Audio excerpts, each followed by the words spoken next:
Assalamualaikum, salam sejahtera. Ini adalah Dialog Tiga Penjuru. Sejurus tamatnya Perhimpunan Agung Pertubuhan Bangsa-Bangsa Bersatu ke-80 hujung minggu lalu, Trump dan juga Netanyahu bertemu di White House pada Isnin. Lantas, Trump mengemukakan pelan damai Gaza. Ini muncul selepas 2 tahun pembantaian dan juga genosid yang berlaku di Gaza. Ini juga berlaku selepas lebih daripada 66,555 nyawa terkorban dan juga mencederakan lebih 168,346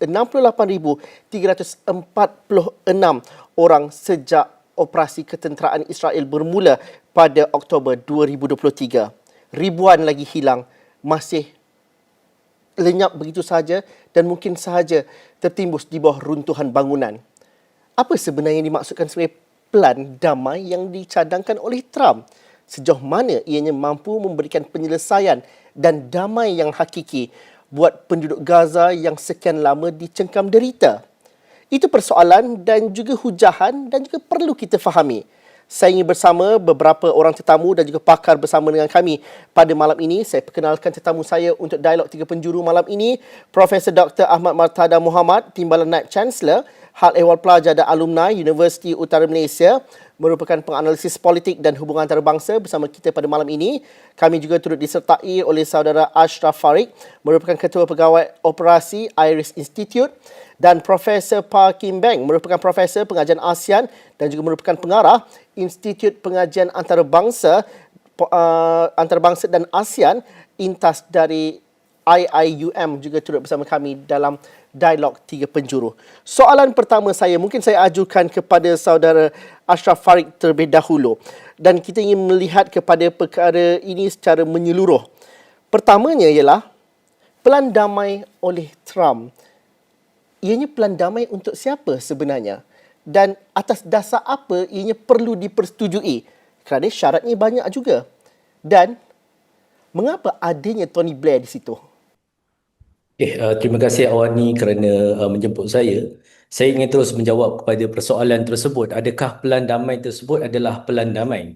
Dan jika kita melihat kepada rentetan ataupun kronologi pelan damai tersebut, sebenarnya Trump telah datang dengan beberapa pelan yang seperti yang kita tahu, deal of the century, masa awal-awal takbiran dia pada tahun 2020, Trump telah mengadakan satu pelan yang dipanggil deal of the century.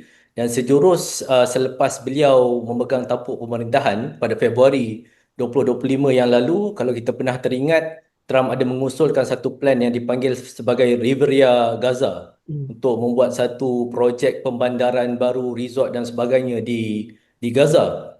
Dan kemudian kali ini Trump datang lagi dengan plan yang dipanggil sebagai GITA, GITA, Gaza Transitional Authority yang baru bersama dengan Tony Blair. Sebenarnya kalau kita melihat kepada inti ataupun melihat kepada essence kepada plan tersebut, sebenarnya lebih kurang sama saja seperti plan-plan yang asal. Cuma plan ini kalau kita lihat membuatkan orang tertanya-tanya kenapa Tony Blair? Kenapa Tony Blair dipilih untuk seolah-olah dia menjawat jawatan sebagai pemimpin transition lah di sana, di Gaza tersebut. So kita boleh lihat di situ adalah peranan Tony Blair sendiri di Timur Tengah, khususnya selepas beliau selesai jawatan sebagai Perdana Menteri UK pada waktu tersebut. Bagaimana beliau telah menjadi courted envoy kepada special delegation, khususnya UN, Australia, UN, Amerika, EU dan juga Russia ke Timur Tengah. Dan Tony Blair sendiri telah menubuhkan satu institut yang dipanggil sebagai Tony Blair Institute, dan institut ini memainkan peranan sebagai broker yang mengusulkan, kalau kita lihat pada Julai yang lepas, pernah untuk beliau mengusulkan plan pembangunan semula Gaza bersama dengan BCG Group, tetapi dinafikan oleh BCG Group. Dan dalam plan ini kita melihat dia plan yang lebih kurang sama macam plan Trump, dan kita melihat hubungan yang sangat rapat di antara Trump dan juga beberapa advisor Tony Blair sendiri. Kita lihat dekat situ ada Witkoff, Stephen Witkoff, iaitu kontraktor istilahnya yang akan melaksanakan projek pembandaran tersebut. Adanya Tony Blair yang akan mengusulkan governing authority, bagaimana untuk govern bumi Gaza tersebut, dan juga adanya menantu Trump iaitu Jared Kushner yang menyalurkan duit-duit daripada Timur Tengah melalui capital investment mereka. Dan kita lihat ini adalah hubungan secara langsung dan tidak langsung kenapa Trump favor kepada Tony Blair, dan juga role Tony Blair sendiri melobi kepada pemimpin-pemimpin di Timur Tengah sehingga beliau dicadangkan oleh Trump untuk memimpin pelan yang dikatakan damai ini. Prof Martada, soalan saya kepada Prof mungkin ialah mengapa ianya perlu dipersetujui? Adakah ini untuk menghentikan tekanan dunia ketika hampir 2/3 daripada negara-negara anggota dalam PBB mengiktiraf Palestin, satu, dan juga sejauh mana juga ini sebenarnya bentuk penjajahan yang baru, kerana kalau kita mengikuti sejarah Palestin dan juga penubuhan negara haram Israel itu sendiri, seolah-olah kuasa asing yang mengetahui apa yang diperlukan oleh rakyat Palestin, dan suara rakyat Palestin tidak langsung diambil kira, tidak langsung diambil tahu dan tidak dimasukkan juga dalam rundingan. Pandangan Prof. Ya, apa juga sebenarnya proposed plan yang diusahakan oleh Amerika ini perlu kita terima dengan sikap berhati-hati. Ya, walaupun kita lihat bahawa cadangan ini sebenarnya akan menamatkanlah persengketaan di antara Israel dan juga Palestin, namun kita perlu lebih berhati-hati kerana cadangan ini sebenarnya adalah bertitik tolak daripada usaha Trump sendiri dan juga Israel Netanyahu tanpa mengadakan perbincangan secara terus dengan PBB maupun dengan pihak Palestin itu sendiri. Jadi sebab itulah kita melihat walaupun apa yang digariskan itu kalau kita lihat dari satu sudut, ianya sebenarnya baik dari sudut menghentikan serangan demi serangan, pembunuhan demi pembunuhan yang dilancarkan oleh rejim Zionis Israel. Namun kita juga perlu berhati-hati dengan sikap Trump kerana kita tahu beberapa resolusi yang telah dikemukakan, even baru-baru ini juga resolusi yang dikemukakan untuk mengiktiraf Palestin turut ditolak oleh wakil Amerika di PBB. Jadi kita sebenarnya merasa hairan dengan tindakan yang dicadangkan oleh Trump tanpa melibatkan PBB. Jadi sudah tentulah sebenarnya bagi saya mereka ini mempunyai hasrat dan maksud tersendiri dan agenda tersendiri. Sebenarnya kita tahu bahawa apabila lebih ramai anggota negara bangsa-bangsa bersatu yang telah pun mengiktiraf Palestin dan juga mengecam tindakan rejim Zionis, terutama pembunuhan yang berterusan berlaku oleh rejim Zionis terhadap mereka-mereka yang tidak berdosa di Palestin, sudah tentu ianya juga mengakibatkan tekanan bukan sahaja kepada Israel bahkan juga kepada Amerika, kerana hampir keseluruhan negara-negara di bangsa-bangsa bersatu menolak usul yang dikemukakan oleh terutama oleh Trump sendiri yang cuba mengiktiraf Israel dan cuba untuk memberikan ruang dan peluang kepada Israel walaupun keseluruhan ataupun hampir keseluruhan negara di dunia ini mengecam tindakan Israel. Sebab itulah apabila adanya idea yang dikemukakan ataupun cadangan yang dikemukakan ini dilihat dari satu perspektif itu baik, namun semua pihak sebenarnya lebih berhati-hati, termasuklah pihak Hamas sendiri yang menyatakan bahawa mereka tidak terlibat secara langsung dalam perundingan ini, dan juga kita merasakan bahawa jika kita meneliti 20 cadangan yang dikemukakan oleh Trump itu sebenarnya ianya juga lebih kepada untuk menjaga kepentingan Israel. Ia tidak menjaga kepentingan masyarakat Islam di Palestin maupun kepada kestabilan di rantau Timur Tengah itu sendiri. Jadi saya melihat bahawa ramai pihak sebenarnya lebih berhati-hati dengan cadangan yang dikemukakan oleh Trump. Apatah lagi, kita juga tahu antara individu yang dicadangkan untuk menjadi antara orang tengah dalam memastikan bahawa cadangan ini direalisasikan ialah Tony Blair. Tony Blair mempunyai sejarah yang cukup buruk, terutama beliaulah antara individu yang terlibat secara langsung dalam serangan ke atas Iraq.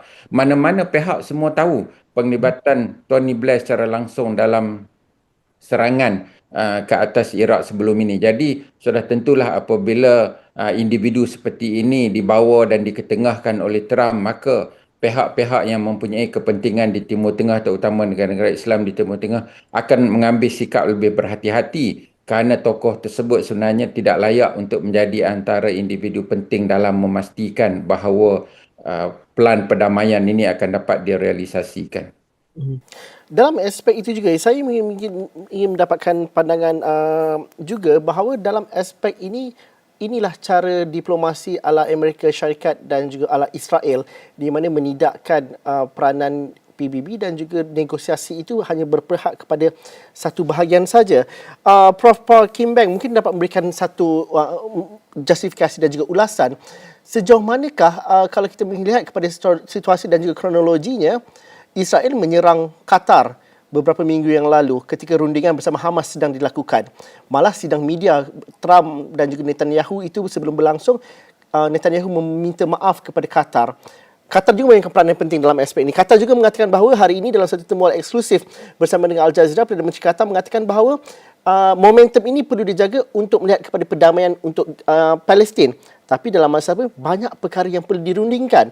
Tapi plan damai Trump ini juga ada tamat tempohnya, ada had masanya. Mungkin daripada segi rundingan, dari segi diplomasi, adakah ini satu perangkap sebenarnya? Sebenarnya saya tidak melihat ini sebagai satu perangkap, tetapi ini merupakan salah satu rancangan daripada pihak Barat, maksudnya pihak Amerika dan juga Israel, supaya seperti satu kerangka supaya public opinion di seluruh dunia boleh dilihat bahawa seburuk-buruk Amerika Syarikat dan juga Israel, sekurang-kurangnya mereka ada satu kerangka untuk membantu semua pihak untuk bergerak ke depan. Tetapi yang nyata, kandidat yang mereka nominate dan keluarkan itu sebenarnya langsung tidak serasi dengan aspirasi orang Arab, malah dengan rakyat di seluruh dunia. Kerana Tony Blair ini memang mempunyai latar belakang yang memang buruk sekali. Malah dia boleh diperkenalkan sebagai seorang war criminal berdasarkan WikiLeaks yang boleh dibacakan oleh semua pihak semasa dibocorkan oleh Julian Assange. Di dalam WikiLeaks itu, dalang yang paling penting sebenarnya Tony Blair. Sebab selalunya Tony Blair akan menulis surat kepada Presiden George Bush kedua dengan bermulanya seperti ini. Dear George. Dear George. Maksudnya London atau Tony Blair yang menggalakkan Amerika Syarikat untuk memulakan Gulf War. Dan disebabkan masalah ini, nama dan reputasi Tony Blair sebenarnya tidak boleh dijadikan special envoy EU ke Middle East, ke Timur Tengah, ataupun dibenarkan untuk berlega-lega ataupun berkecimpung di dalam isu di Timur Tengah langsung sekali. Namun lobby dan juga kuasa Barat itu sememangnya agak hebat, kita tidak boleh nafikan. Malah disebabkan oleh kuasa lobby yang begitu hebat sekali, peperangan dan juga genosida ini tidak boleh diberhentikan biar untuk sehari pun, melainkan ceasefire yang telah ditetapkan oleh beberapa pihak. Dan atas sebab ini saya rasa ini merupakan satu gimmick public opinion atau public relations gimmick untuk meredakan emosi-emosi di seluruh rantau dunia, terutamanya selepas unggah. Dan selain daripada itu, serangan ke atas Qatar juga telah membahangkan, memperapikan emosi di Arab Street, maksudnya di antara kalangan rakyat di seluruh Timur Tengah, terutamanya Gulf Cooperation Council yang termasuk Saudi Arabia, United Arab Emirates, Bahrain, Qatar, Kuwait dan juga Oman. Kesemua 6 negara ini tidak pernah diserang oleh sesiapa langsung. Apatah lagi bila diserangi oleh Amerika Syarikat yang sebenarnya merupakan security guarantor kepada ke-6 negara ini. Dan Trump juga bukan seorang presiden yang boleh meminta maaf kepada sesiapa pun, biar orang di Amerika Syarikat maupun rakyat di luar dunia, tetapi dia terpaksa meminta maaf kerana dia tahu sebenarnya dia telah melalui red line Gulf Cooperation Council dan selepas apology yang dibagikan oleh Trump, barulah kerangka peace plan itu dimasukkan dan diutarakan kepada seluruh dunia. Tapi Prof setuju kalau kita katakan ini hanyalah gimmick untuk meredakan kehangatan yang ada, tapi tidak untuk menoktahkan perang di Gaza. Benar? Benar. Ashraf, bagaimana pandangan Ashraf dalam hal ini? Kerana akhirnya yang menjadi satu harapan besar buat rakyat Palestin dan juga seluruh dunia adalah perdamaian yang hakiki, baik di Gaza maupun di tebing barat. Tapi kalau kita melihat kepada apa yang kita lalui dan juga lihat pada hari ini, adakah ianya sekadar satu gimmick dan juga bagaimana respon dunia, termasuk juga Malaysia dalam hal ini? Kerana suka atau tidak suka, cadangan Trump ini adalah sebenarnya untuk mengubah naratif dunia yang sedang bersolidariti bersama dengan Gaza. Saya sebenarnya agak pelik melihat statement daripada Wisma Putra yang keluar baru ini mengatakan menyokong usul baik untuk sama-sama menyokong usaha Trump ini, dan beberapa juga negara-negara lain yang menyokong usaha ataupun proposal daripada Trump ini. So di sini saya tertanya-tanya mengapakah kita ataupun Malaysia sendiri mengambil stand untuk menyokong proposal tersebut, sedangkan kalau kita melihat kepada isi proposal tersebut dengan jelas bahawa ia adalah satu plan yang very one-sided, tidak melibatkan, kalau bukan Hamas pun, tetapi ia tidak melibatkan Palestinian rakyat mereka secara keseluruhan. Dan dalam struktur itu, kalau kita lihat, Palestinian Authority berada di struktur yang kedua selepas daripada pentadbiran antarabangsa yang diketuai oleh Tony Blair dan juga beberapa lagi tycoon-tycoon daripada Yahudi terutamanya. Jewish tycoon. Jadinya di situ kita lihat plan tersebut tidak memasukkan ataupun pakai ataupun mendapatkan suara daripada rakyat Palestin. Berbeza dengan kalau kita lihat satu plan yang pernah diusulkan oleh Eropah, terutamanya New York Declaration yang baru-baru ini juga. Saya rasa plan itu lebih bersifat tidak one-sided sangat. Cuma kita perlu perhalusi dari sudut plan ini kerana inti partinya masih lagi sama. Cuma saya rasa ini lebih baik daripada proposal yang diutarakan Trump. Kerana proposal yang diutarakan Trump ini dengan jelas bahawa ia mahu demolish the whole structure of masyarakat di Gaza dan build up satu penempatan yang baru, kawasan zon ekonomi yang baru, kawasan perindustrian yang baru, kawasan perumahan dan peranginan yang baru. So ini sangat clear adalah total settler colonialism yang dilaksanakan oleh Trump dan juga Tony Blair. So di sini saya tertanya-tanya mengapakah Malaysia, mengapakah beberapa buah negara yang lain mengambil pandangan positif terhadap 20 proposal daripada Trump ini, sedangkan is very one-sided dan tidak melibatkan another party iaitu Hamas ke dalam perbincangan ini.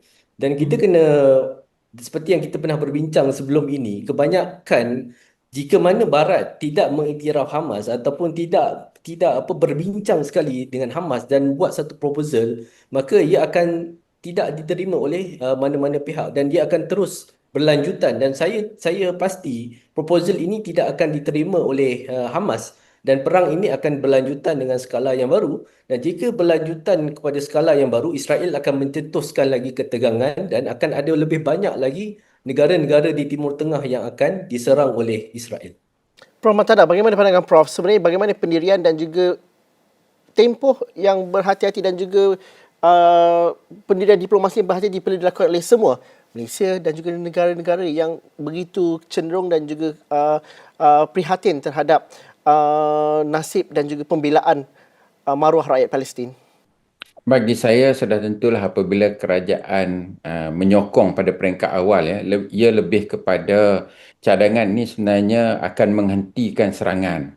Jadi dalam satu perspektif ianya sebenarnya baiklah, kerana kita lihat jika tidak adanya satu plan yang konkret yang melibatkan Amerika, maka sudah pastilah Israel akan sentiasa terus menyerang tanpa mempedulikan suara dunia sekalipun. Walaupun resolusi demi resolusi dibentangkan di Pertubuhan Bangsa Bersatu, namun sebagai sebuah negara yang mempunyai kuasa veto, resolusi ini tidak akan dapat diterima oleh semua negara dan akan bind untuk semua negara di dunia.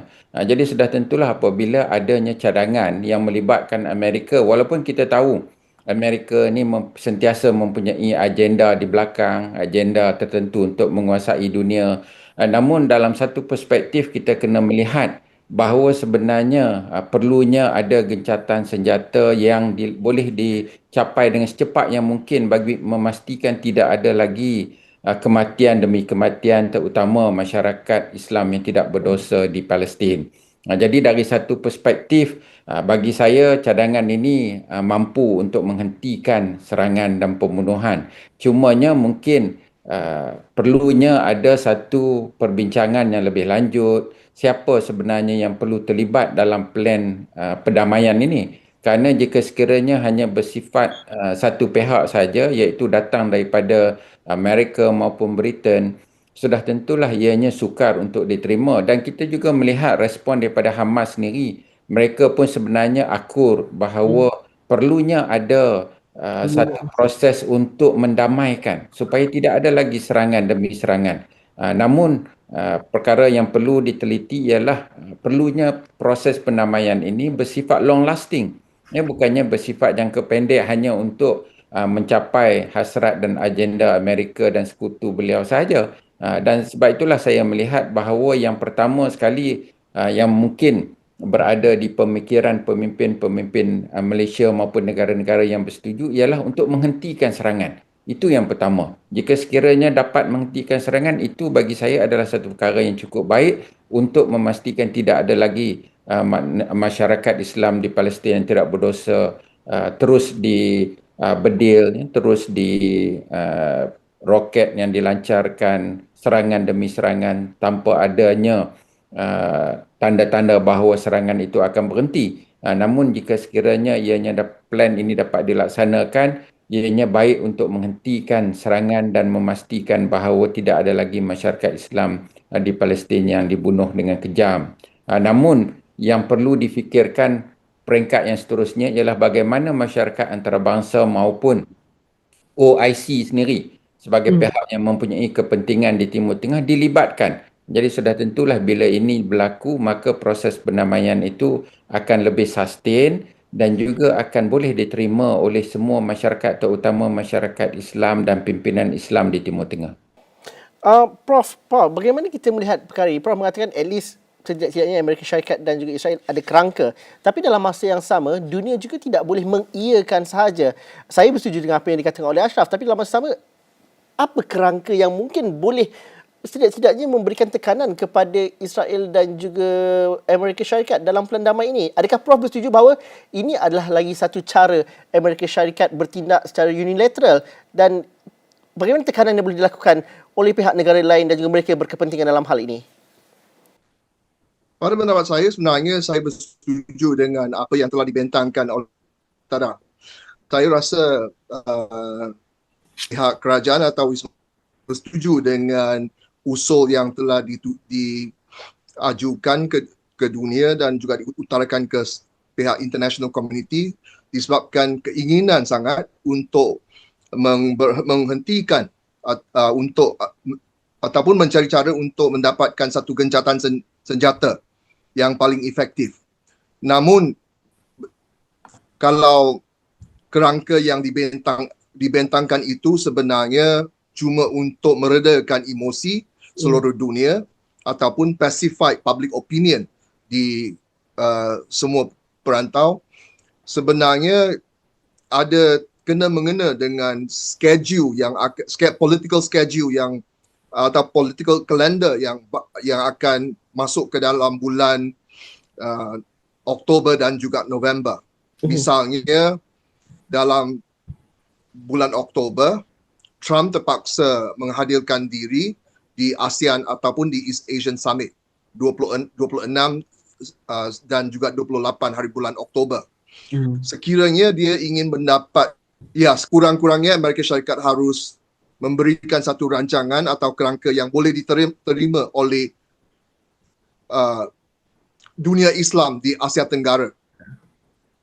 Itu merupakan apa yang saya terangkan itu sebagai satu gimmick. Ya, seperti peacemaker sedang datang ke salah sebuah tempat yang penuh dengan orang Islam supaya emosi orang orang Islam di Malaysia, Indonesia, Brunei, malah juga di Cambodia itu tidak akan jadi terlalu hebat atau tinggi.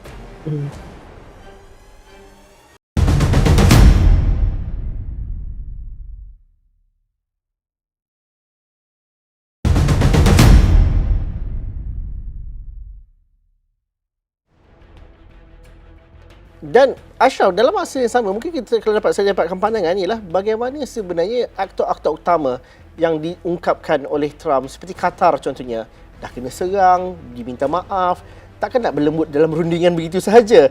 Kalau kita melihat kepada temu bual Al Jazeera hari ini yang disiarkan juga, Qatar menyatakan bahawa mereka mahukan momentum yang baik untuk perdamaian, tetapi banyak yang perlu dibincangkan lagi.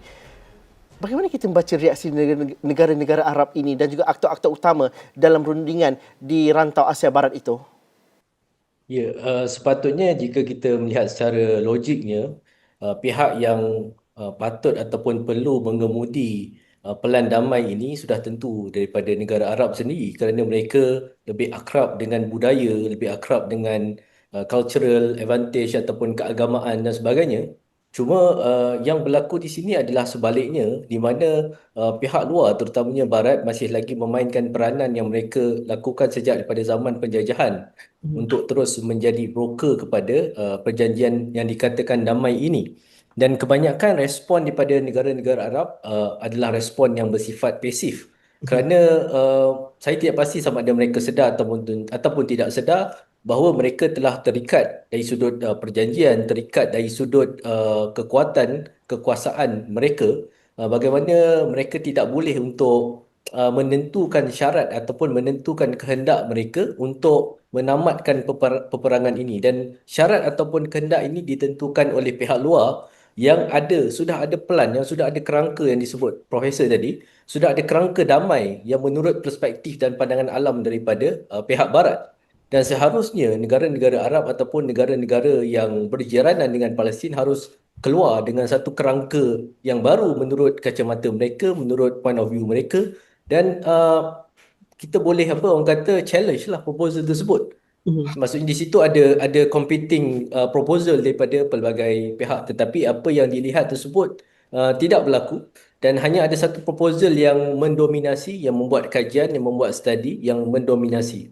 So selain daripada negara-negara Islam terutamanya harus pergi lebih jauh daripada kita punya, sekarang ni kita ada sumut flotilla dan sebagainya, itu okey dari sudut propaganda untuk menarik sokongan masyarakat dunia, tetapi the actual plan harus dilaksanakan. Maksudnya study yang betul harus dilaksanakan bagaimana untuk menamatkan peperangan ini. Dan peperangan ini perlu ditamatkan dengan satu kerangka strategik yang boleh mengambil kira pandangan pelbagai pihak dan permainan daripada kuasa-kuasa besar dunia. Dan Amerika dan juga Israel tidak akan tunduk kepada mana-mana desakan sekiranya perkara ini tidak menguntungkan mereka. Jadinya dalam konteks ini, seperti yang kita pernah berbincang dahulu, bahawa selagi orang kata power disparity ini tidak berganjak ataupun masih lagi kekal dalam keadaan yang sama, maka kita akan melihat status quo dengan keadaan yang ada ni berlarutan mungkin setahun dua lagi jika tiada pihak. So dekat sini penentuannya pihak mana yang boleh bersabar ataupun ada kemampuan untuk bertahan, maka dia akan menentukan rundingan tersebut. Banyak perkara yang orang kata sangat meragukan dalam pelan ini, bukan sahaja di pihak oleh Palestin ataupun Hamas, tetapi di kalangan Benjamin Netanyahu itu sendiri, di kalangan negara Israel sendiri, kerana beliau mengatakan mengendorse plan ini, tapi beliau juga tidak berkata perkara yang sama kepada kabinet Israel itu sendiri. Justru kalau ianya diambil kira dan juga diambil baik juga, itu akan menunjukkan ketidaktentuan di dalam Israel itu sendiri. Itu yang berlaku dalam plan-plan sebelum ini, penyelesaian dua negara dan sebagainya, dan sejarah telah membuktikan perkara itu sentiasa berlaku. Dalam hal ini, Prof, sebenarnya bagi rakyat kebanyakan mereka akan kata, oh inilah cara helah mereka untuk memadamkan kemarahan, tapi akhirnya nasib rakyat Palestin masih lagi sama. Bagaimana? Adakah mungkin ada harapan untuk kita pecahkan perkara ini sebenarnya, Prof? Bagi saya memang sukarlah kerana kita tengok sebenarnya yang aktor yang paling penting dalam menyelesaikan konflik damai di Palestin ini sebenarnya ialah negara-negara Arab itu sendiri. Itulah sebenarnya yang diperlukan dalam usaha dunia untuk melihat bahawa proses perdamaian itu berlaku di antara Israel dan juga Palestin. Namun kita agak sedihlah kerana kalau kita melihat dalam konteks dunia terutama Timur Tengah pada hari ini, sebenarnya negara-negara Arab ini mereka tidak boleh bersatu dalam mencapai kata sepakat bagi mencari jalan penyelesaian yang konkret. Sebab itulah kita melihat bahawa apabila adanya idea pendamaian ini datang daripada Amerika, walau macam mana kita tak suka sekalipun, tapi kita perlu menerima hakikat bahawa apabila tidak adanya kekuatan di kalangan negara-negara Islam di Timur Tengah, maka sudah tentulah pihak-pihak luar akan mengambil peranan yang lebih besar untuk memastikan bahawa proses perdamaian itu berlaku. Jadi contoh kita lihat ialah bagaimana Presiden Colombia yang begitu berani lantang menyuarakan bahawanya perlunya protes dibuat terhadap kerajaan Amerika. Namun kita tidak dengar bagaimana suara pimpinan-pimpinan negara Islam di Timur Tengah menyuarakan pandangan yang agak keras sebegitu, kritikal terhadap pimpinan Trump. Jadi inilah sebenarnya realiti yang berlaku pada hari ini, kerana tanpa adanya kesepaduan di antara pimpinan negara-negara Arab, maka idea-idea sebegini yang dibawa oleh Trump, walaupun kita tahu beliau berniat tidak baik, walaupun beliau ada agenda tersendiri, namun kita terpaksa mengakui bahawa penlibatan Amerika dalam proses perdamaian ini penting. Kerana tanpa Amerika maka Israel tidak akan tunduk langsung terhadap apa juga tekanan-tekanan. Bahkan kita melihat kuasa-kuasa besar seperti Rusia, seperti China pun tak mampu untuk menghentikan tindakan kekejaman rezim Zionis Israel ini. Jadi hanya Amerika lah pada ketika ini yang mampu untuk membawa Israel dan juga memastikan bahawa Israel akur dengan proses pendamaian yang akan dikemukakan ini. Jadi itu hakikat. Walaupun kita semua, terutama negara-negara Islam, penduduk-penduduk Islam yang merasakan bahawa ada agenda tersendiri yang cuba dibawa, namun kalau kita meneliti perkara-perkara yang cuba dibawa dalam proses perdamaian ini, ada juga unsur-unsur seperti elemen seperti memastikan bahawa bantuan kemanusiaan itu boleh dicapai, boleh diteruskan tanpa adanya halangan demi halangan yang berlaku pada hari ini, di mana kita lihat walaupun ada usaha-usaha untuk menghantar bantuan, tetapi pihak Israel sentiasa cuba untuk menggagalkan bantuan-bantuan kemanusiaan yang cuba disalurkan. Dan juga kita melihat bagaimana Egypt juga tidak memberikan kerjasama, Jordan juga tidak memberikan kerjasama. Jadi negara-negara Islam di Timur Tengah ni sebenarnya mereka kalau mereka sebenarnya sepakat untuk menghentikan kekejaman itu, mereka boleh. Tetapi unfortunately ianya tidak berlaku. Jadi sebab itulah bagi saya ada plus dan minusnya dalam proses perdamaian ini. Walaupun ianya ada nada tersembunyi, naratif-naratif yang kita boleh lihat bahawa ianya juga seolah-olah untuk mengurangkan tekanan pimpinan negara-negara dunia pada hari ini yang mengutuk terutama rejim Zionis Israel dan pelbagai. Kita lihat kenyataan-kenyataan seperti mana Sepanyol yang akan tidak bertanding jika sekiranya pasukan Israel mengambil bahagian dalam mana-mana aktiviti sukan. Ini semua kenyataan-kenyataan yang kritikal. Dan Amerika juga sedar perkara ini. Jadi sebab itulah mereka cuba membawa proses perdamaian ini untuk memastikan bahawa adanya satu proses yang boleh menghentikan peperangan terutamanya di antara Israel dan juga Palestin. Prof Paul, kalau saya mendapatkan pandangan Prof pula, kita mungkinlah melihat kepada kerangka dan cuba bersangka baik dalam hal ini. Tapi adakah perdamaian sebenar itu akan ada kerana dalam kerangka itu juga membahagikan zon-zon Gaza yang sedia terkepung itu kepada beberapa bahagian, itu sama juga dengan keadaannya di tebing barat. Malah ini menidakkan dan tidak menjanjikan satu langsung kebebasan untuk rakyat Palestin, langsung juga tidak mengiktiraf kepada negara Palestin yang merdeka seperti mana yang dikemahukan oleh kebanyakan negara di PBB. Justru pada pandangan Prof, realitinya fine, kerangkanya ada, perdamaiannya mungkin jadi, tapi realitinya juga Palestin akan terus terperangkap dengan segala sekatan yang dilakukan oleh Israel dan juga apa yang ditetapkan oleh negara-negara luar terhadap bumi mereka sendiri. Adakah Prof setuju? Saya bersetuju, tetapi kalau saya dibenarkan untuk menambah nilai sedikit perspektif dari segi politik Amerika. Di Amerika ada satu ungkapan, all politics are local. Maksudnya segala-gala politik yang mereka lakukan itu berasal daripada apa yang sedang berada di dalam negara sendiri, Amerika Syarikat dalam konteks ini.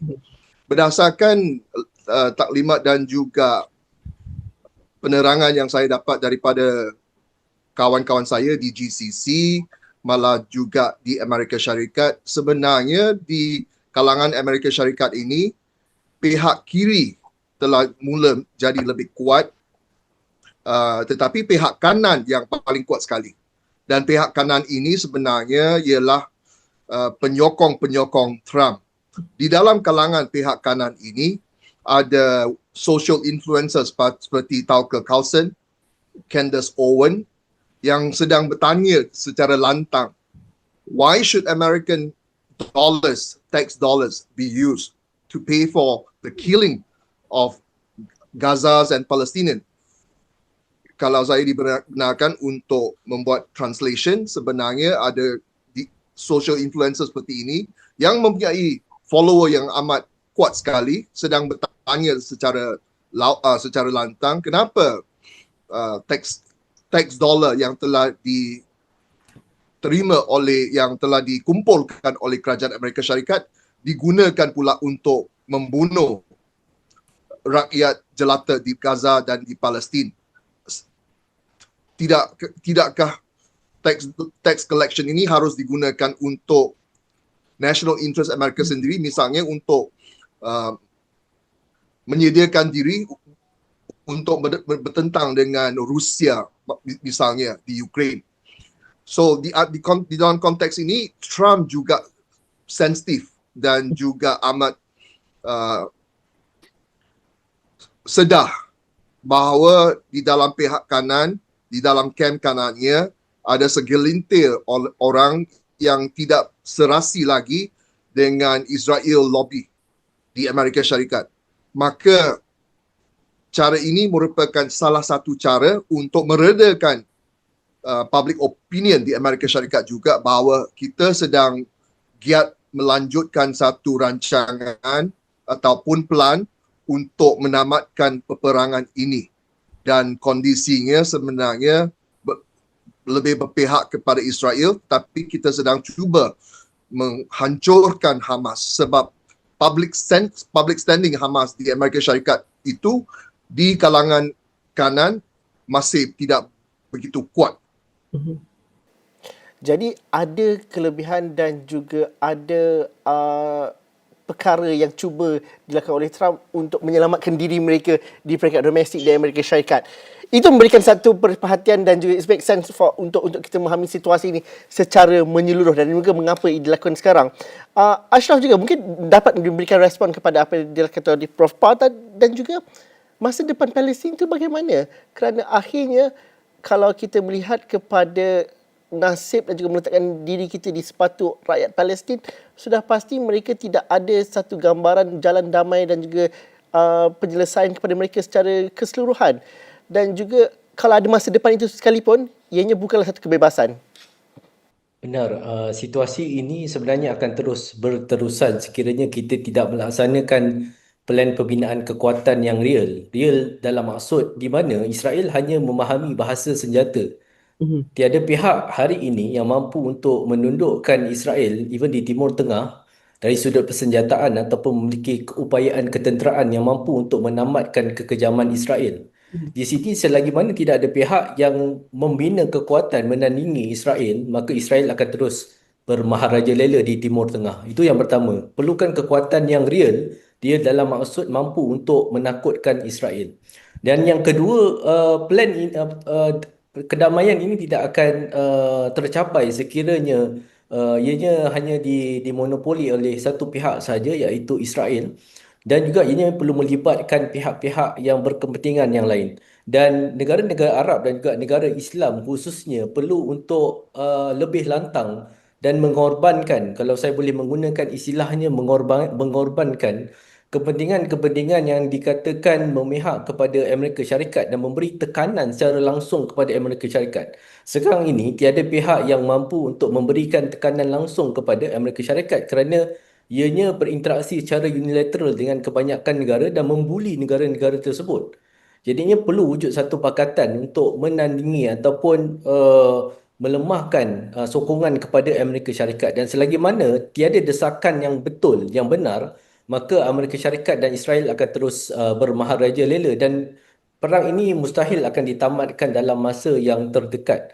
Dan negara-negara Islam khususnya perlu mengambil kira kehendak ataupun mengambil kira kehendak daripada rakyat mereka. Saya rasa rakyat-rakyat di kebanyakan negara, kami berpandangan bahawa menolak dengan keras Israel, tetapi masih lagi tiada tindakan yang benar-benar solid dan valid daripada kebanyakan pemimpin-pemimpin negara Arab dan juga dunia Islam.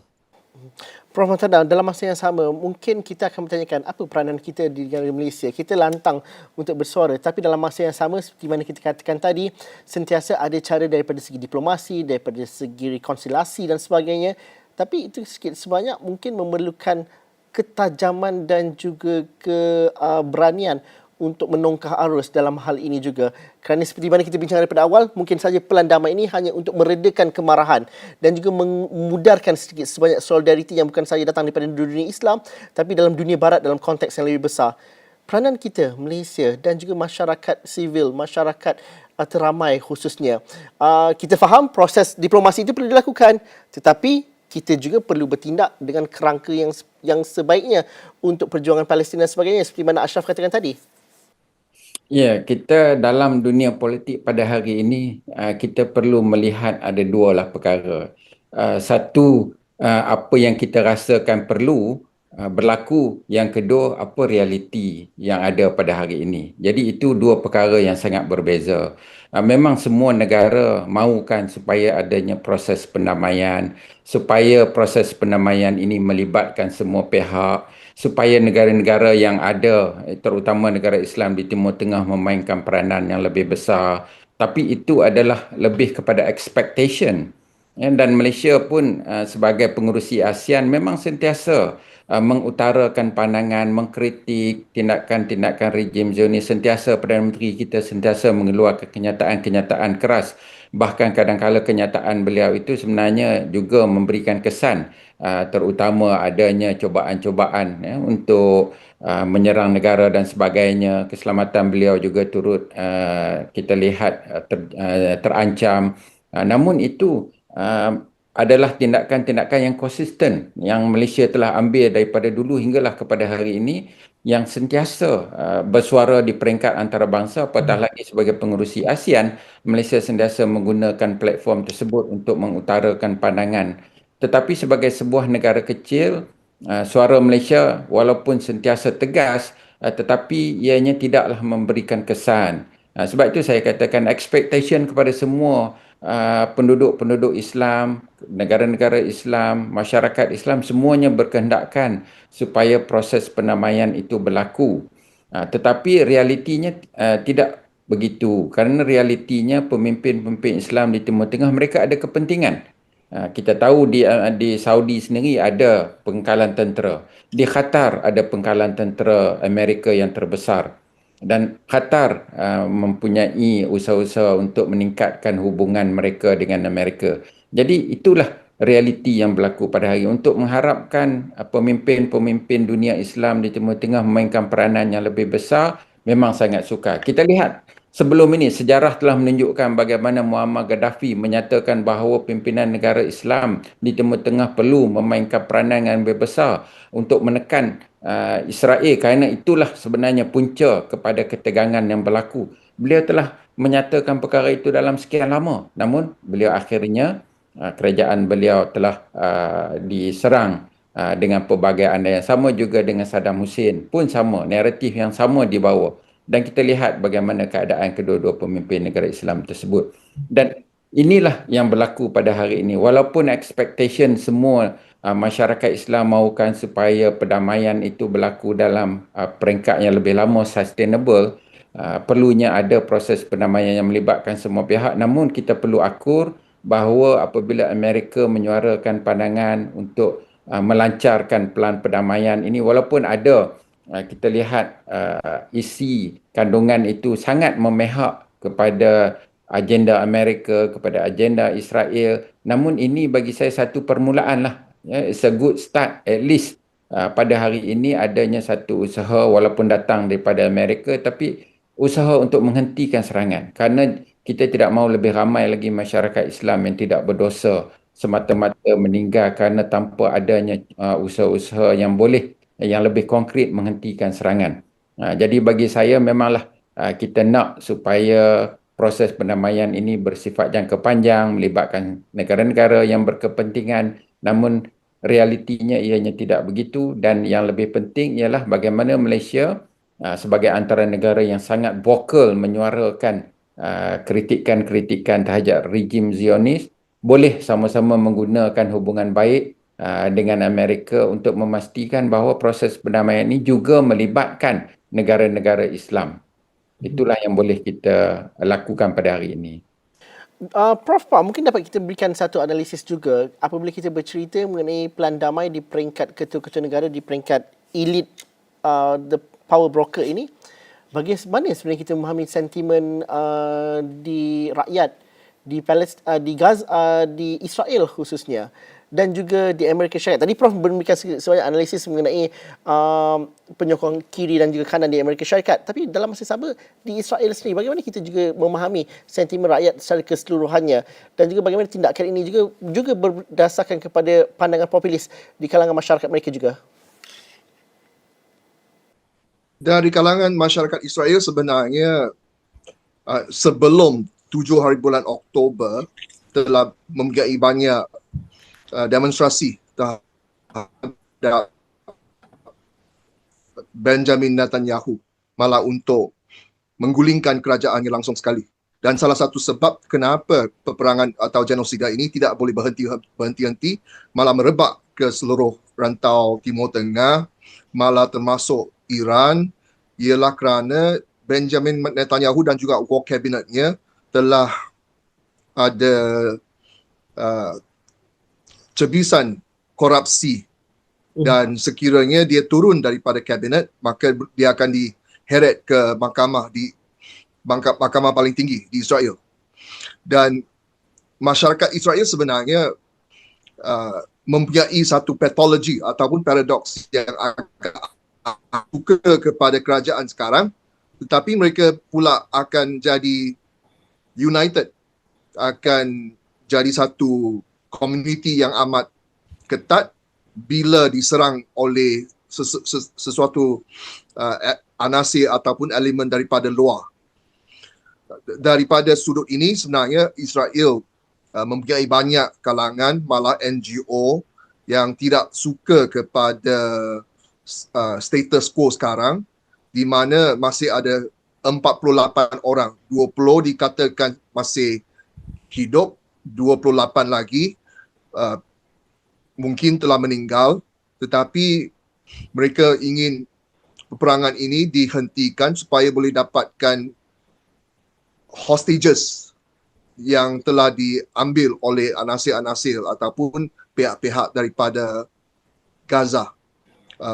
Tidak kira Hamas, Islamic Jihad ataupun Al-Qassam Brigade, memang ada sentimen di Israel yang inginkan hostages itu balik, tetapi cara yang digunakan oleh Benjamin Netanyahu amat tegas sekali, malah amat ekstrim, lebih ekstrim daripada apa yang dicadangkan oleh banyak national security chief di dalam masyarakat Israel.